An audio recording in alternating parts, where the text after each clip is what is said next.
महाराजांनी सांगितलं पितांबर हात तुंबा घेऊन जा, म्हणजे तांब्या घेऊन जा आणि हा पाण्यात बुडव आणि पाणी घेऊन ये. याने विचार केला की पाणीच नाहीये, पाय भिजणार नाही तर पाण्याच्या ओढ्यात आहे. महाराज सांगतात की पाणी घेऊन यायचं, म्हणजे महाराजांच्या आज्ञा गेलं पाहिजे. आणि हा पितांबर त्या तिथे गेला, ओढ्यामध्ये पाणी सगळं घात पाणी.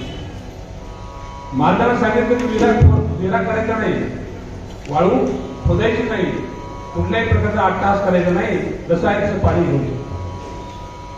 पितांबराच्या लक्षात आलं कर्तुम अकर्तुम अन्यथा कर्तुम असा असणारा परमात्मा आहे. ज्यावेळेस महाराज प्रगट झाले त्यावेळेस त्या कुलकर्णीच्या घरी त्या कुलकर्णीनं महाराजाला जेवणाचं ताट आणून दिलं आणि पाणी आणण्याकरता तो घरात गेला तर महाराज इकडे समोर गेले, नाल्याचं पाणी पिले. नाला वाहत चालला समोर, तर नाल्याचं पाणी महाराजांना पिलं. इथे लक्षात आलं की हा परमात्मा काही करू शकतो. म्हणून हा पितांबर त्या ओढ्यापाशी गेला आणि ओढ्यापाशी गेल्यावर त्यांनी त्या ओढ्यात तो तुंबा बुडवला. काय अक्षरशः महाराज की त्या ओढ्यामध्ये स्वच्छ पाणी निघालं. म्हणजे ही महाराजांची लीला. महाराजांना शिकवलं की अरे जलाचं रक्षण करा, जलाचं पावित्र्य ओळखा, त्याला घाण करू नका, त्याचं रक्षण करा. आज तुम्ही जे काही पाणी अडवा पाणी जिरवा जे काही आजकाल लोक फिरतायत, सगळे काही प्रचार करतायत, हा प्रचार तेव्हापासून आहे, त्या काळापासून की त्या काळात तर पाऊस मोठं पडायचा.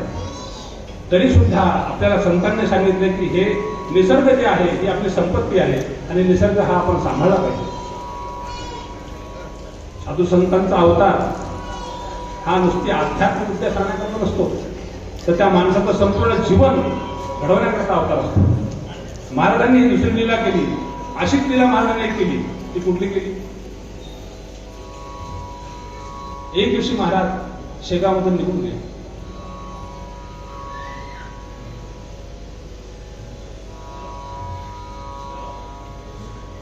महाराज शेगावमध्ये निघून गेले आणि निघून गेल्यावरती महाराज चालत चालत चालत आडगाव पर्यंत गेले, अकोट पर्यंत गेले.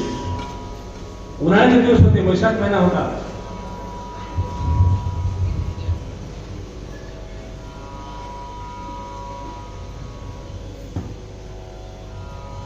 उन्हाळ्याचे दिवस होते, वैशाख महिना होता, सूर्य तप्त झाला होता. महाराजांना तहान लागली.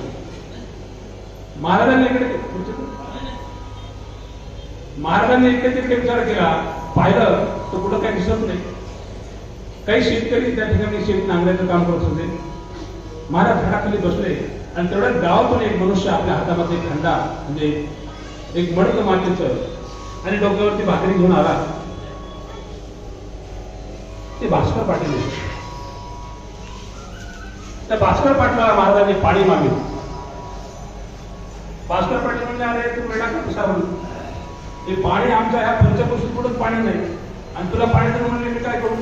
माझे सगळे जे काम करणारे गडी आहे सगळे उपाशी आहेत, त्यांना तहान लागले, त्यांना पाणी द्यायचे. तुला काय काम म्हणजे तू गोसावी आहेस, तुला पुढे पडून दुसरून पाणी घे, माझ्याकडे तुला पाणी मिळणार नाही.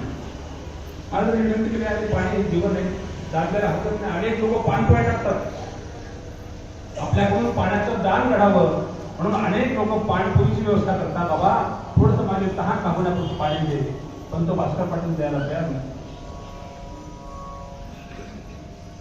तिथून महाराज उठले आणि समोर असताना एक कोरडी विहीर होती, त्या विहिरीच्या जाऊन हा भास्कर पाटील जोरदार ओरडतो, अरे महाराज मला त्या विहिरीला पाणी नाही, 12 वर्ष झाले पाऊस पडला नाही या ठिकाणी, आमच्या कुठल्याच पंचकृषी त्या विहिरीला पाणी नाही, त्या विहिरीला काय पाहतो म्हणे.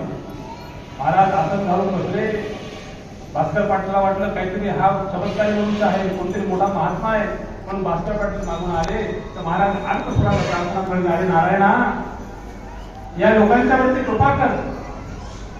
म्हणजे मला सांगा, महाराजांनी स्वतःच्या तपश्चर्येवरती काही तपश्चर्या त्या लोकांच्या करता खर्च केली. आपल्याला काय सांगितले या जगात, आपल्याला काय घ्यायचे की आपल्यापाशी जे आहे ते आपण समर्पण केलं पाहिजे.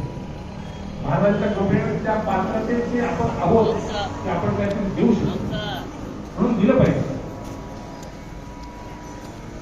तर त्या सगळ्या लोकांच्या सुखाकरता महाराजांना आपली तपश्चर्या खर्च केली आणि त्या भास्कर पाटलाला येऊन बघितलं तर महाराजांच्या त्या अर्थस्वराला भगवंतानं साथ केली आणि त्या कोरड्या विहिरीला पाजर फुटलं.